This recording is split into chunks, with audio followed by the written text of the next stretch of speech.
오늘 본문은 예수님의 갈릴리 1차 사역에 대한 정리와 그리고 종교 지도자들의 음모 그리고 제자들에 대한 말씀입니다.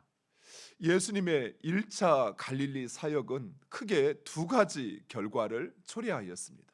그 첫 번째는 예수님에 대한 소문이 널리 퍼졌으며 사방에서 큰 무리가 예수님께로 나오게 된 것입니다. 갈릴리에서의 예수님의 사역에 대한 소문은 유대와 예루살렘 그리고 오늘 본문에 보니까 이두메와 두로와 시돈까지 거의 팔레스틴 모든 지역에 알려지게 되었고, 또 무리를 피하여 배를 띄울 만큼 그만큼 수많은 사람들이 예수님께로 나온 것입니다. 이런 사역의 결과는 특별히 예수님의 사역이 병 고침에 집중되었기 때문이었습니다.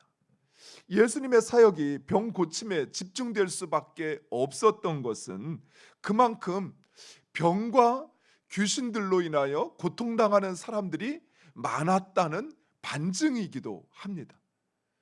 사람들이 병으로 또 귀신으로 인하여 고통을 당하였지만 그들을 구원할 손길이 없으니 그들은 여전히 고통 중에 신음하고 있었던 것입니다. 그리고 예수님은 그들의 고통을 긍휼히 여기셨습니다.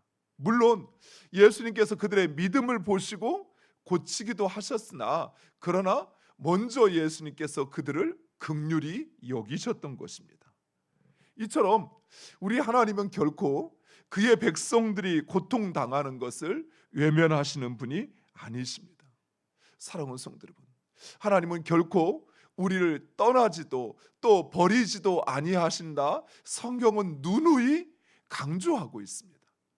그런데 우리는 왜 때로는 하나님이 저 멀리 있는 것처럼 느껴지는 것일까요? 하나님은 항상 우리와 함께 하신다 말씀하시고, 그리고 우리의 고통과 신음을 들으시고 또 그곳에서 우리를 구원하신다 말씀하시는데 왜 우리는 나의 하나님은 저 멀리 계신 것만 같은 생각을 하는 것일까요?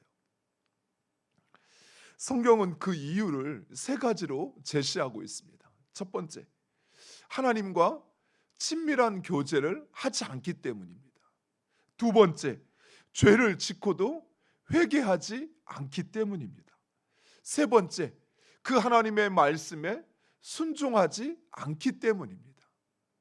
성경은 우리 하나님을 인격적인 분이라 말씀하십니다. 여러분, 이걸 좀 잘 이해하시면 좋겠습니다. 이렇게 이해할 수 있을 것 같아요. 여러분에게 정말 생명처럼 아끼는 친한 친구가 있습니다. 그런데 1년이 가도 잘 찾지 않아요. 2년이 가도 연락조차 하지 않아요. 그런데 어느 날 갑자기 자기에게 어려운 일이 생겼다고 연락을 하면서 날 좀 도와달라고, 나 너의 친구지 않냐고, 와서 좀 내 어려운 형편 좀 알고 그것을 도와주었으면 좋겠다라고 한다면 과연 그 친구가 그 요청에 응할 수 있을까요?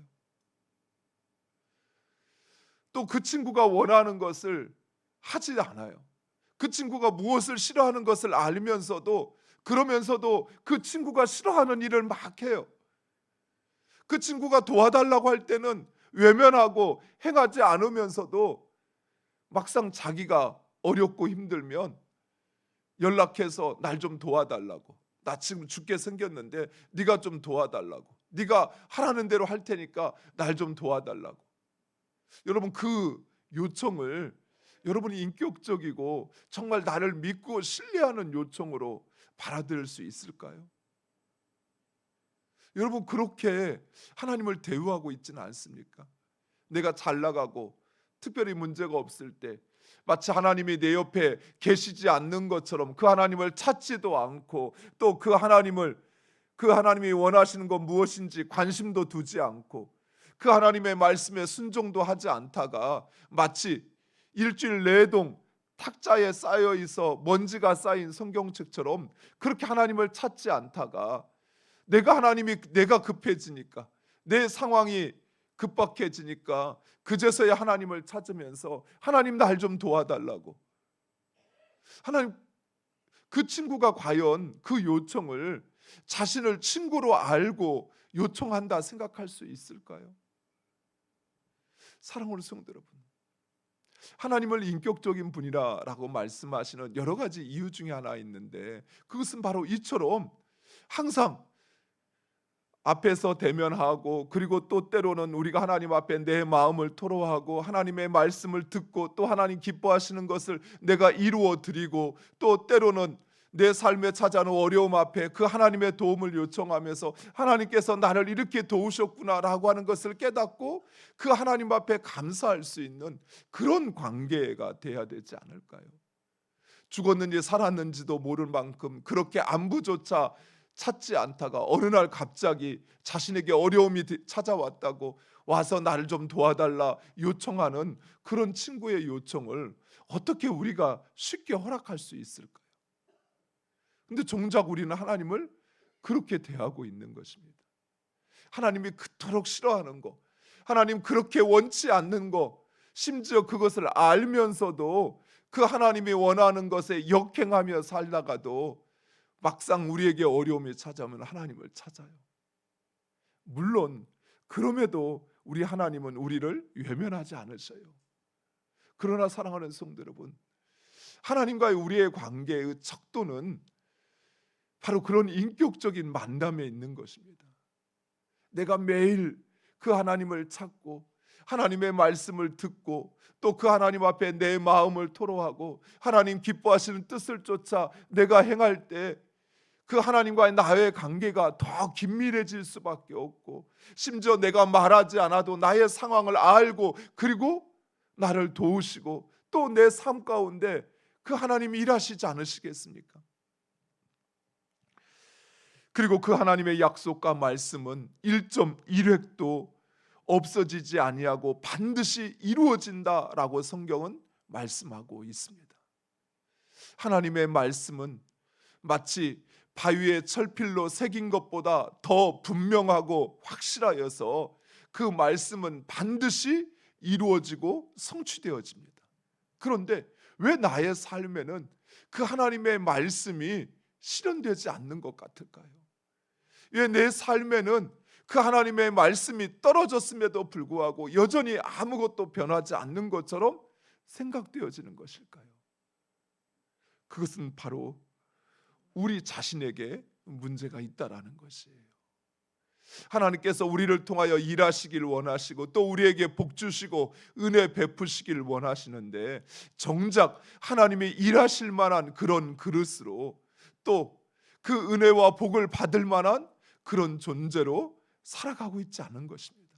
내 감정대로, 내 고집대로, 또 내 즐거움을 쫓아서 그렇게 살아가는 우리들, 그런 우리들이 내 힘으로 할 수 없을 때 그제서야 하나님을 찾으면서 하나님께서 나와 함께 하신다라고 하는 그것을 느끼지 못하는 것이죠. 두 번째 결과는 종교 지도자들과의 대립과 그리고 예수님을 죽일 음모를 꾸미는 것이었습니다. 예수님의 사역이 종교 지도자들과 대립할 수밖에 없는 이유는 어제 우리가 살펴본 것처럼 예수님이 메시아이심을, 하나님의 아들이요 그가 구원자이심을 인정하지 않았기 때문입니다. 누구보다도 율법에 정통한 그들은 예수님께서 말씀하시고 행하시는 것을 보았다면 그것은 곧 하나님이 행하신다라는 것, 그가 곧 하나님이 예언하신 메시아라는 사실을 그들은 분명히 알았을 것입니다. 하지만 그들은 예수님을 메시아로 인정하지 않았습니다. 종교 지도자들은 예수님을 그저 자신들의 권위와 지위를 도전하는 자로 보았던 것입니다. 교만함과 욕망에 눈이 먼 그들은 선과 악을 구분할 수 없을 만큼 이미 그 마음이 완악하여져 있었던 것입니다. 오늘 본문에 보니까 그들은 지난 안식일에 예수님께 당하였던 그 수모를 갚기 위해서 의도적으로 손 마른 자를 회당에 세워두고 예수님께서 어떻게 하시는지 그것을 엿보고 있습니다. 즉 종교 지도자들은 자신들의 욕망을 위해서 다른 사람의 고통을 이용할 만큼 그만큼 그 마음이 완악하여져 있다라는 사실이에요.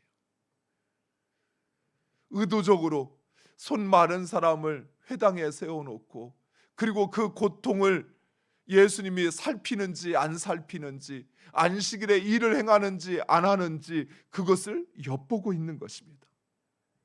또한 예수님의 말씀에 그들은 선과 악을 알면서도 자신의 이익 때문에 말하지 못할 만큼 그 마음이 완악해져 있어요. 사랑하는 성도 여러분, 때로는 우리가 용기가 없어서 선과 의를 말할 수 없을 때도 있어요.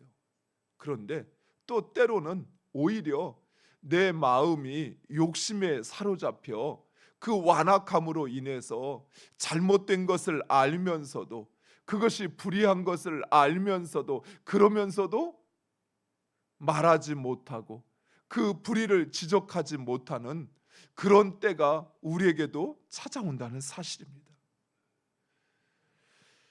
무엇보다도 그들은 하나님의 선하신 뜻을 알면서도 자신의 욕망으로 인해 하나님의 뜻을 외면하고, 그것도 모자라 그 하나님의 아들이신 예수님을 죽이려 하고 있습니다. 사랑하는 성도 여러분, 이처럼 마음의 완악함이 무섭습니다. 바로 왕은 그 완악함으로 인해서 스스로 죽음의 자리를 찾아갔습니다. 더욱이 하나님은 그 완악함대로 내버려 두사 스스로 멸망하게 하셨던 것입니다.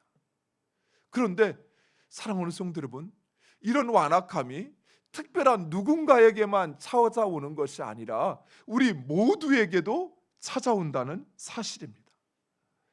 바로만 완악했던 것이 아니었어요. 다윗도 모세도 완악했습니다. 그래서 하나님은 그 모세의 완악함을 무너뜨리기 위해서 40년을 기다리셔야만 했습니다. 그렇다면 내가 지금 완악한지 그렇지 않은지 어떻게 알 수 있을까요? 완악한 사람에게 나타나는 몇 가지 증세가 있습니다. 첫 번째, 죄에 대하여 안일해집니다. 그 마음이 완악한 사람은 죄에 대하여 쉽사리 눈을 감고 또 그것을 용납한다는 사실. 이것쯤은 괜찮겠지. 한 번쯤인데 여기 내가 통제할 수 있어 라는 생각에 죄에 대해서 민감하게 그것을 깨닫고 멀리하거나 또는 자신으로부터 그 죄를 지켜내는 것이 아니라, 자신을 지켜내는 것이 아니라 오히려 스스로 죄의 자리를 찾아간다는 사실이에요. 두 번째로, 사람들의 칭찬과 인정을 기대하기 시작합니다. 내 마음이 완악하여지지 않을 때는 사람들이 인정하지 않아도 그것에 대해서 내가 특별히 문제 의식이 별로 없었어요. 내가 한 일에 대해서 사람들이 칭찬하지 않아도 내 마음이 완악하여지기 전에는 그것을 그리 크게 문제 삼지 않았어요. 그런데 내 마음이 완악해지기 시작하는 순간, 내가 열심히 일하고 수고했는데 인정받지 못하고 그 대가를 얻지 못하는 것 같으면 내 마음에 불평이 생기기 시작해요. 사람에 대한 원망이 생기기 시작해요. 또 누군가를 비난하기 시작해요. 이것이 바로 내가 완악하여지고 있다는 증거입니다. 마지막 세 번째, 완악한 사람은 자신을 향한 비판을 받아들이지 못해요. 그 마음이 완악하니까 오히려 그 완악함을 깨트리려고 하는 그런 비판이나 또는 그런 문제 제기에 대하여 오히려 자신을 더 강고하게 감싸려고 한다라는 사실입니다. 이것이 바로 내가 완악하여져 간다는 그 증거입니다. 무엇보다도 이런 완악함은 자신만이 아니라 자신 주변을 망치게 된다는 사실입니다. 프랑스 역사에 그 전쟁의 승리로 유명한 로랑 장군이라는 장군이 있었습니다. 이 로랑 장군은 전략과 전술에 너무나도 뛰어났습니다. 그런데 그는 고집이 세고 완악했습니다. 한 번은 무어인들과의 전쟁을 치르고 있었습니다. 그런데 그 전세가 점점 자신의 군대에 불리해지기 시작했습니다. 그런데 당시 장군들에게는 이런 위급한 상황에 다른 군대, 자신의 동료 군대에게 도움을 요청할 수 있는 그런 뿔나팔이 주어져 있었다고 그래요. 그래서 그 나팔을 불면 그 주변에 있는 동료 다른 부대원들이 그 나팔 소리를 듣고 함께 도우러 오는 것입니다. 그런데 이 로랑 장군은 지금 전세가 자신들에게 불리하게 이루어져 가고 있음에도 불구하고 그 나팔을 불지 않았어요. 점점 자신의 부하들이 한둘씩 죽어가기 시작했습니다. 그래도 나팔을 불지 않았어요. 결국 자신이 그 전쟁터에서 죽어가는 순간에도 그는 나팔을 불지 않고 그 전쟁에서 전사를 하게 됩니다. 이처럼 그 마음의 완악함이라고 하는 것은 자기 자신만을 망치는 것이 아니에요. 자신을 따르는 많은 무리, 또 자신 주변에 있는 사람들까지도 결국은 망치게 한다는 사실입니다. 제1차 갈릴리 사역을 마치신 예수님은 이제 12 제자를 세우심으로써 제2차 새로운 사역을 준비하십니다. 오늘 본문에 예수님의 제자를 소개하는 것은 이제 그들과 함께 펼쳐지는 이제 갈릴리를 넘어선 제2차 사역에 대한 말씀을 시작하고자 하는 것입니다. 특별히 마가는 제자를 세우시는 예수님의 그 기준과 목적에 대하여 우리에게 말씀하시는데 그 기준은 바로 예수님께서 원하시는 자들이었다라고 말씀하고 있습니다. 사랑하는 성도 여러분, 하나님께서 우리 가운데 지도자를 세우시는 것은 우리의 원함도 있지만 그러나 하나님께서 원하시어 세우신다는 사실을 우리는 분명히 인정해야 합니다. 그래서 내 뜻과 내 기준으로 바라보는 것이 아니라 하나님의 뜻과 기준, 하나님이 원하시는 뜻이 무엇인지를 우리는 그것을 살펴야 돼요. 물론 세워진 리더와 지도자들은 하나님과 그 백성들을 위해서 충성해야 합니다. 자신의 욕망이나 또는 자신의 사리 사욕을 위해서 일하는 리더는 결코 온전한 리더라 할 수 없습니다. 그러나 각각 세움받는 자들은 그들을 세우시는 하나님의 뜻에 의해 세워진다는 사실을 우리는 분명히 기억해야 돼요. 오늘 제자들의 면면을 쭉 소개하는데 마지막 19절, 가룟 유다는 예수님을 판 자였습니다. 예수님이 가룟 유다가 자신을 팔 것을 몰랐을까요? 알았습니다. 그럼에도 가룟 유다를 예수님의 제자로 세우셨어요. 이것은 하나님의 뜻을 이루시기 위함이었습니다. 이처럼 하나님은 그 뜻에 따라 우리를 각각 그 자리에 세우신다는 사실, 그래서 하나님이 행하시는 일에 대해서 결코 우리가 도전하거나 또는 그 하나님의 뜻을 역행하는 일을 해서는 안 된다는 사실입니다. 두 번째로 예수님께서 그들을 세우신 목적은 이렇습니다. 먼저는 예수님과 함께 있게 하시기 위하여 세웠다라고 말씀하고 있습니다. 사랑하는 성도 여러분, 우리가 주님의 교회나 또는 가정에서 하나님의 사람으로 리더로 세워진 이유가 바로 여기에 있습니다. 먼저 하나님과 함께 있게 하시기 위해서 세우셨다는 사실이에요. 그래서 우리는 내가 이제 목사가 되고 장로가 되고 권사가 되고 했다는 사실에 만족하고 그것에 내 즐거움을 가질 것이 아니라 하나님과 내가 함께하고 있는가, 하나님과 내가 동행하고 있는가라고 하는 것에 우리의 마음의 중심을 두어야 돼요. 왜요? 우리가 세움받은 목적이 거기에 있기 때문에 그렇습니다. 하나님과 함께하지 않는 리더, 그 하나님의 뜻에 충실하지 않은 리더, 그는 결국 그 자리에서 내려올 수밖에 없다는 사실이에요. 왜요? 바로 그 목적을 위해 세워졌기 때문입니다. 두 번째로 그들을 보내 전도도 하고 그리고 귀신을 내어 쫓는 권능을 가지게 하시기 위함이다라고 말씀하고 있습니다. 사랑하는 성도 여러분, 세움받은 자들은 세움받은 그 목적을 분명히 알고 그것을 이루어 드리는 것을 자신의 삶의 목적과 정체성으로 삼아야 할 것입니다. 하나님께서 우리를 하나님의 백성으로 또 하나님의 나라의 일꾼으로 예수의 제자로 우리를 세우셨습니다. 우리를 세우심은 하나님의 뜻 가운데 우리가 합당하여 세우신 것이, 우리가 그 뜻을 이루어드리기 위해서는 무엇보다도 하나님과 함께해야 합니다. 그리고 하나님께서 우리 각자에게 부여하시고 또 알게 하시고 또 때로는 보여주신 그 하나님의 뜻, 그것을 이루기 위하여 나의 삶을 온전히 주님께 헌신하는 우리 모두가 되기를 간절히 축원드립니다. 기도하겠습니다. 아버지 하나님,